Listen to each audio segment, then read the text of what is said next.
Avance imparable. Las fuerzas rusas consolidan su dominio en territorios clave, mientras la resistencia ucraniana se desmorona bajo el peso de su propia influencia. Zelensky, atrapado entre las exigencias de Occidente y la realidad en el frente, parece perder el control. Europa se tambalea. Mientras Moscú despliega su estrategia con precisión quirúrgica, Occidente se hunde en el caos de sus propias contradicciones.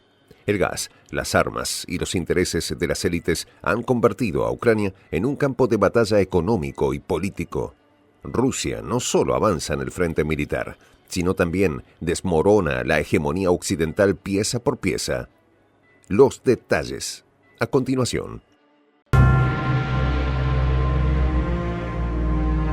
¿Quieres saber cómo se puede fundar la patria grande? Mira el final del video. Golpe devastador. Ucrania se encuentra ahora al borde del colapso total. Las defensas de Kiev no solo han comenzado a desmoronarse frente a la maquinaria bélica rusa, sino que también los cimientos económicos del país fueron pulverizados por una guerra que nunca tuvo oportunidad de ganar. En un solo día, más de 61 misiles rusos y drones surcarán los cielos ucranianos, dejando un rastro de caos, mientras Moscú consolida su control sobre territorios estratégicos. El saldo: una Ucrania exhausta, una Europa dividida y un Zelensky cada vez más acorralado. La Fuerza Aérea Ucraniana reportó ataques masivos entre la noche del lunes y la mañana del martes en varias regiones, incluida la propia capital.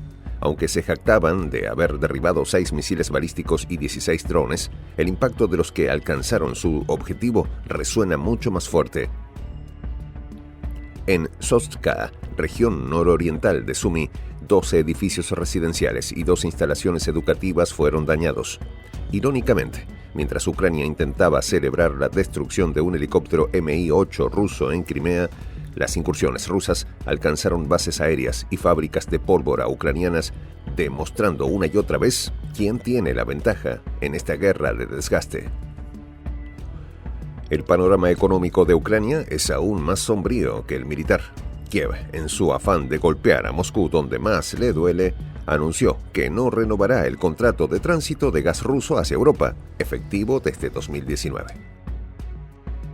Pero lo que Zelensky vende como un golpe a Rusia, en realidad asesta un duro revés a países europeos como Moldavia, Hungría y Eslovaquia, que dependen de ese suministro.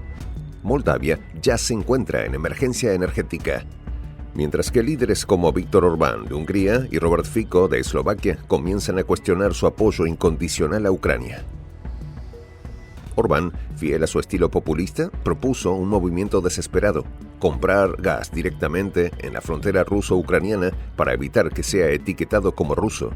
Por su parte, Fico ha amenazado con cortar el suministro eléctrico de emergencia que aún provee a Ucrania en pleno invierno, dejando a millones de ucranianos a merced del frío.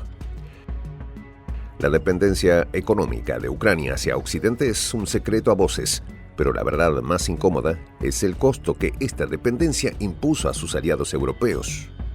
Desde el inicio del conflicto, la Unión Europea canalizó miles de millones en ayuda a Ucrania al tiempo que sufre una crisis energética y económica sin precedentes. Según el FMI, la economía ucraniana podría contraerse más de un 40% al cierre del conflicto, mientras que las proyecciones de recuperación son prácticamente inexistentes sin un cambio drástico en el rumbo del país. En Bruselas, la situación genera tensiones cada vez más profundas, con países como Polonia y Alemania enfrentando protestas internas por los costos excesivos externos. Mientras tanto, la estrategia de Rusia avanza de manera metódica y calculada. Desde los bombardeos masivos a las infraestructuras energéticas de Ucrania hasta los ataques quirúrgicos en puntos estratégicos, Moscú no solo está ganando terreno militar, sino también dominando el tablero geopolítico. La reciente negativa de Ucrania a renovar el contrato de tránsito de gas no solo perjudica a Europa, sino que también acelera la consolidación de Rusia como proveedor clave para Asia y Medio Oriente, dejando a Europa más dependiente de alternativas costosas e inestables. Las grandes beneficiadas de esta tragedia son, sin duda, las empresas bélicas occidentales, que ven sus ganancias dispararse mientras Ucrania y Europa pagan el precio de una guerra diseñada para perpetuar el negocio de la destrucción. Gigantes como Lockheed Martin, Raytheon y Northrop Grumman reportan cifras récord, mientras que los contribuyentes europeos y estadounidenses financian misiles que nunca garantizan la victoria en el frente. La Casa Blanca, liderada por un Biden más preocupado por su legado que por el destino de Ucrania, actúa como el principal facilitador de este lucrativo negocio. Cada paquete de ayuda humanitaria para Kiev está diseñado para llenar los bolsillos de los complejos industriales militares de Occidente. El liderazgo de Zelensky parece desmoronarse junto a las esperanzas de un pueblo cada vez más exhausto. Más de 400.000 soldados ucranianos han muerto, según cifras estimadas, y la moral entre las tropas que queda está por los suelos. La prensa ucraniana apenas logra disimular el creciente malestar social, mientras los informes de deserciones y abandonos de posiciones militares se acumulan. Estados Unidos y la Unión Europea siguen enviando armas y recursos, pero el costo político y económico de esta ayuda empieza a resultar insoportable, incluso para los aliados más cercanos de Kiev. En este contexto, la figura de Putin emerge como la de un estratega paciente y firme que logró capitalizar cada error de sus oponentes. Bajo su liderazgo, Rusia resistió las sanciones económicas más agresivas de la historia moderna, adaptando su economía y fortaleciendo sus relaciones internacionales. Mientras Occidente se tambalea entre crisis energéticas, inflación descontrolada y disputas internas que desgastan su unidad, Putin consolida alianzas clave con potencias emergentes como China, India y Arabia Saudí, redefiniendo el orden global a su favor. La reciente adhesión de Irán y Arabia Saudí al BRICS marca un giro histórico, ampliando la influencia en nuevos mercados. Ucrania, por su parte, parece encaminarse hacia un callejón sin salida. Con una economía en ruinas, una sociedad fracturada y un liderazgo que insiste en estrategias insostenibles, la pregunta no es si el país podrá resistir, sino cuánto tiempo más podrá prolongar su agonía. Los bombardeos, las crisis energéticas y el desgaste militar son solo síntomas de un problema mucho más profundo. Una nación que fue utilizada como peón en un juego geopolítico mucho más grande que ella misma. La narrativa de una Europa unida detrás de Ucrania empieza a desmoronarse, mientras países como Hungría y Eslovaquia buscan proteger sus propios intereses. Incluso dentro de la OTAN, las tensiones son palpables. La llegada de Trump al poder en Estados Unidos podría ser el golpe final a la resistencia ucraniana. Me llevo muy bien con Putin, declaró Trump en una ocasión, dejando claro que su visión de la política internacional no incluye respaldo a guerras interminables que solo benefician a los complejos industriales militares de Occidente. La historia de Ucrania parece estar escrita con sangre y traición, no solo por las acciones de Rusia, sino también por las falsas promesas de sus aliados. En un escenario donde las aspiraciones de un pueblo chocan con los intereses geopolíticos de las grandes potencias, el futuro de Ucrania parece cada vez más incierto. Al final, la guerra no será recordada por los discursos grandilocuentes de Biden o las promesas rotas de Zelensky, sino por las lecciones impartidas por una Rusia que supo jugar sus cartas con paciencia y determinación. Occidente, con su doble moral y sus negocios oscuros, se tambalea, mientras que Rusia, contra todo pronóstico, se alza como la fuerza implacable que ha cambiado el rumbo de la historia. En esta comunidad nos juntamos para, por ejemplo, conversar, interactuar, tener puntos de idea distintos, pero, por ejemplo, también tenemos un club de lectura donde leemos fragmentos de libros que consideramos que son importantes para crecer intelectualmente. También, por ejemplo, hacemos algo como lo que hace nuestro amigo el jefazo ahí en Bolivia.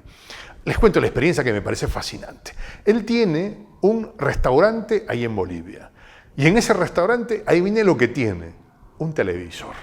Y ustedes dirán, pero qué impresionante, ¿en qué contribuye que un restaurante tenga un televisor ahí en Bolivia? Una cosa muy importante, porque él, cada vez que abre su negocio, prende su televisor y pone los videos de Prensa Alternativa.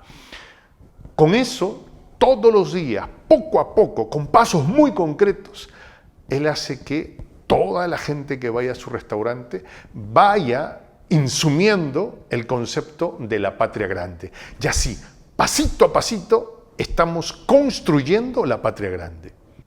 Son esos pasos pequeños pero concretos que hacen posible que el proceso de la construcción de la patria grande sea algo que ya comenzó, un hecho dinámico que no tiene retorno en la historia. Y de verdad a nosotros nos gustaría que tú seas parte de esa propuesta. ¿Qué tienes que hacer? Muy simple, dale clic en el botón unirse.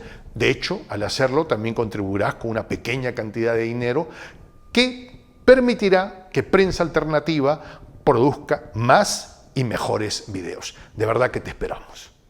La patria grande se va a construir cuando tú y yo y toda la gente de buena voluntad de América Latina y el Caribe comencemos a ser comunidad. ¿Cómo lo logramos? Interconectándonos todas las personas de buena voluntad que vivimos en América Latina y el Caribe. Y tienes una oportunidad de hacerlo, uniéndote a nuestra comunidad. Puedes hacerlo haciendo clic en el botón unirse que está en la parte de abajo. Soy el J, Juan José del Castillo, director del canal Prensa Alternativa. Si quieres ser parte de la comunidad de la Patria Grande, suscríbete a nuestro canal. Si es que quieres que te lleguen las notificaciones cada vez que subimos un video, activa la campanita. Si quieres apoyar a nuestro canal económicamente, puedes hacerlo a través de PayPal. El enlace está en la descripción del video. A nombre del equipo de Prensa Alternativa, me despido con esta expresión en el quechua milenario, Tupananchis Kama, cuya traducción es hasta volvernos a encontrar.